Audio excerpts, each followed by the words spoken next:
Tandaan mo sa 44 na bara na to, ipakita mo sa lahat na nagdududa sa'yo. Tsaka ng albularyo, pinakulo ang pito-pito. Mas mabisa pag binawasan ng 33. Ilapag, tugmaan sa taas na palapag. Bagong tasang lapis at papel ang iyong kalasag. Bilangan ng 4 na ang kanto ay matatag. Dahil sa tuktok ilan lang ang hindi malalaglag. Sulat na.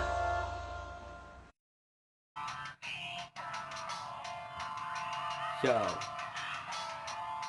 J-Han. Ako'y kabilang sa mga taong simple lang, ngunit meron dala ng mga barang kakaiba, malaman. Ngayon papaka, wala ng 44, ngayon nilapatan. Nagmula sa puso bago ko sinimulan, para maging unique at tunog na malupit, mapatapik sa dibdib. Pag iyon ang narinig, ang tinig at hilig, merong halo na pag-ibig. Glock 9, inspirasyon ka ng lahat, lalo na ng tulad ko pagdating sa pagsusulat. Mula pa nung una sa'yo ay humahanga, kapag naririnig ka lahat ay sumisigla. Heto ng talata kong makulay, sa dugo'y nagpapabuhay. Kwaderno ay matibay para di masira ng mga bitter at hater nagkalat sa social media. Kung ba't ganun sila ang masapawan, takot pala. Ahay nako, di naman inaano, dadapes na to, papapanes ka bro, pepepebles na po, pepepeble ka po. Ano man pantibag mo sa'kin, di matititinag to.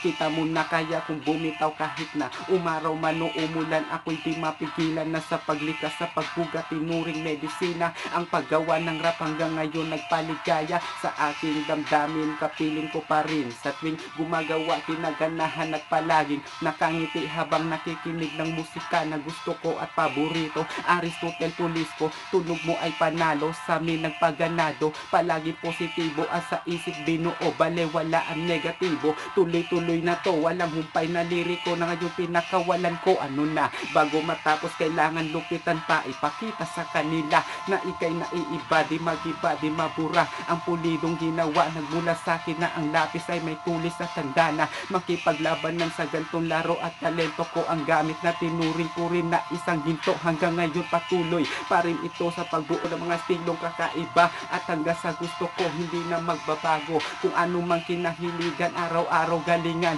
at sipag at tiyaga lang, ang hakbang lang ay tibayan, dapat laging malakas. Malay mo balang araw matawag din na Makata sa Pinas.